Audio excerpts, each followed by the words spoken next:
What's up everyone? Today I am doing a video on some tips for riding in extremely hot weather. I'm visiting family in Folsom, California, a place notorious for going well over triple digits in the weather Fahrenheit or 40 degrees Celsius or above. Today is a cool day of 97 degrees. I got a free window to ride for a couple hours at 4 in the afternoon, hottest part of the day. Fortunately, there's some shade and some breeze on the routes, and I've got a few tips for you. Well, I'll show you some of the nice lesser known scenery in this Sierra foothill town near Sacramento, Folsom. So stay tuned, we'll be right back. These redwoods are not native to this area, but they do cool things down a bit, especially some big lawns that these houses have. All right, let's start with the obvious. Water and electrolyte drinks. I like to have a bottle of each. The water just keeps my mouth from feeling dry, and the electrolytes go to the muscles better. Too much of one or the other, no bueno. Another thing about water is you can pour it on yourself. If you do choose to do double electrolytes, that can work out great in terms of getting glucose and electrolytes in and prevent muscle cramp. But if you like to pour water on your head, then it's not as good. Pouring water on your head is something I learned not to do when water is scarce. So when I cycle remote places and I know I have to nurse my water, even though I want to, I just drink it and don't pour it on myself. If I'm cycling in an area like where I am now, there's plenty of stores and gas stations to get water and ice. It's a good thing to do liberally. Also soaking your helmet, your clothes, your feet, taking a shower before you start, and starting with wet hair is really good. Also, taking a shower before you start is good to open the pores, keep your hindquarters clean so you don't get a salty, uncomfortable chamois. And by having your pores more open, you can sweat more easily, which is one of your body's cooling mechanisms. It's funny, I'm so delirious from riding in the heat. Took an early turn, did a downhill that accidentally took me up the hill that I normally descend in this part of the ride, but that's okay, bonus hill. It's also got some nice shade, which is good. That's another tip. Pick shade if you can. Don't cross over to the other side for shade, but find it when you can on the side that's legal for you to ride. Use that to your advantage. All right, another electrolyte tip from Uncle G. Salty snacks. Here we got the margarita Cliff Blocks. All the calories that you'd get from a normal thing of blocks, 3 times the salt. May not be so good in the winter or moderate temperature rides, especially if you don't like salt. I do, so I use it year round, but salted watermelon and margarita, total go-to for rides that are getting to the 80s, 90s, and 100. Especially if I'm not in the mood for sports drinks. Sometimes I just want 2 bottles of water, and on those instances, I like to have lots of salty snacks. Small bag of salted nuts or chips, even lighter snack, is a good way to break up the monotony of sweet food. On shorter rides, better not to eat, like an hour and a half or less, maybe just some liquid calories. If you're doing a long ride in the heat, that's challenging, because you need to take those calories in. It's part of what will keep you from cramping, as well as hydration. But also, you don't want to F up your stomach with too much heavy food and eating food that's hot, like a peanut butter sandwich or something like that if it's 105.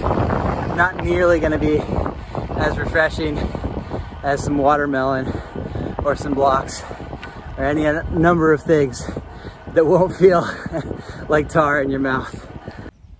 You know, and if you really need to, stopping in the shade, especially if there's a breeze, is a good way to cool off. It's not ideal if you're trying to make time, and sometimes stopping, if it's really hot, will just make you feel even hotter because moving through the air is nice. But if your heart rate's way up, if you're getting a headache, if you're really fatigued, a little bit of time to help your pulse come down is really good. And that brings me to another point about pulse. So I've been finding myself today using not a really low cadence, but a little bit bigger of a gear in the hills and working on more of smooth and efficiency rather than high cadence. And that's keeping my heart rate from going high. The heat is going to make your heart rate higher anyway, especially if you're not adapted to it. So whereas you don't want to use a huge gear and cause yourself premature cramps, using the super high cadence, especially in the hills, might be too much. It's really, this one's very individual, so I'm just giving you some thoughts as to what I do. But typically on a steeper section, I might use a little bit of a lower cadence than I might normally do, and then spin it out in like the false flat areas. So I use high cadence in areas where I can recover, and on the bigger hills, I won't use too low of a gear. Sometimes I'm using the same gear I'd normally use, but just going slower, and that's what lowers the cadence. So it's not always about toothing up, it's just about changing your expectations. A big part of surviving this is mindset. So you have to have some actual strategy and some physical plans, but also you have to get into the mindset, and expectations can really F your mindset if you're thinking that you want to go on a PR on a hill that you did on a short ride when you're doing a long hot ride instead. So get in the right mindset, and that will really pay off in the end. All right, I had to stop and get this in the shot. This is a pretty cool little faux waterfall. And although you can't drink this water, it will work for dunking your helmet. So, cleans off the straps, gets the salt off, cools off your head, and is something you can use with water that's not drinkable. So in the wilderness where there's creeks and lakes and things, you can't drink that water. Although if you're gonna die and like you need to get back 30 miles and you have no water and there's no place to fill up, probably better to drink it. But essentially, don't drink unpurified water, but do pour it on your head. One emergency tactic is to fill a bottle with it and keep pouring it on you, because a big part of hydration is just cooling off the body. So if you can't drink water, but you have some stored that you can cool the body off with, that is useful. You just have to remember, if you have one that's potable and one that's not, don't drink the non-potable. Friends who ride gravel would definitely approve of this ride.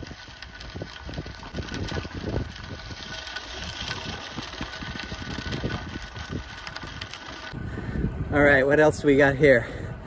Sun sleeves.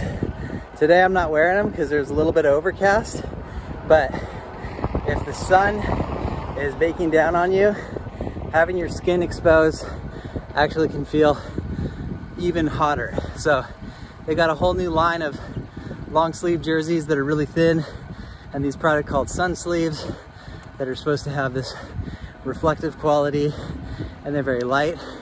So they actually keep you cooler even though you're putting more clothes on. And in the rare case you're in a place like Boulder or the Sierra Nevadas where it can be scorching hot all day, and then you get to altitude and it hails and you're freezing, they can be good for warmth as well. Any extra clothing is better than none, even if it's thin arm warmers. I would not recommend them for humidity, especially like shaded climbs that are very humid. Without the sun, they don't really cool you off. It's just more layers, keeping you swampy. But sun sleeves are nice, and they're usually white, but I got the neon ones for extra visibility. So that's another point of function, which is awesome. Insulated bottles. So here's what I think of those. For long rides, they'll definitely be clutch because they'll keep your bottles from turning into bath water. It took half hour or less for my bottles to not be cold anymore. However, they tend to take up more space. The insulation makes a big bottle have a little bit less ounce capacity. So for shorter rides, I typically don't use those.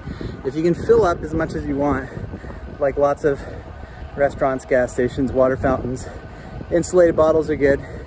Putting ice in your bottles is good, whether they're insulated or not. Chugging a lot of ice water, not so good.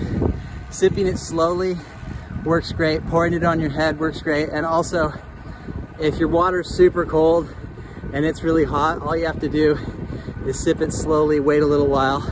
Soon enough, it's not so cold and you can chug it. Yeah, third bottle in the back pocket, excellent move. If you want an extra soaking bottle or an extra electrolyte bottle, depending on whether you like water or electrolytes more. Camelback, it adds straps and clothing, kind of a, you know, little extra insulation on your back, but you can have a Camelback full of water and bottles full of sports drink, or you can have a Camelback full of sports drink and bottles full of water and just constantly soak yourself with the water while you hydrate with the sports drink. If you put sports drink in a Camelback, even if you don't, but especially if you do, you want to clean it super well. You want to dry it really well. And also for bottles, the bottles you have sports drink with, I would put them in the dishwasher and run it immediately, or rinse them thoroughly with very hot water and some soap. But make sure you rinse the soap out. Otherwise, your sports drink bottles, especially if it's a glucose sports drink, are gonna get funky really fast. So anyway, some tips from Uncle G. Obviously there's lots more, but that's all I could come up with on this little hour 45-minute toaster. It's been windy, hot, but also beautiful, so definitely worthwhile. And I always have a little less guilt taking more than an hour when I've got the grandparents to check in with Jonah. So gonna try and get in a solid 50 miles. I'll vlog that if I can tomorrow. But for now, these are some tips. Stay hydrated, eat well, be good to yourself, talk to yourself nicely, especially when you're struggling. Just gotta work yourself through it, coach yourself through it, get to the point where it can be better, whether that's a cold shower, refilling your bottles, whatever it is. Be kind to yourself, because when it's hot like this, it's rough out there, so you don't need to be your own worst enemy. Peace, everyone. Ciao.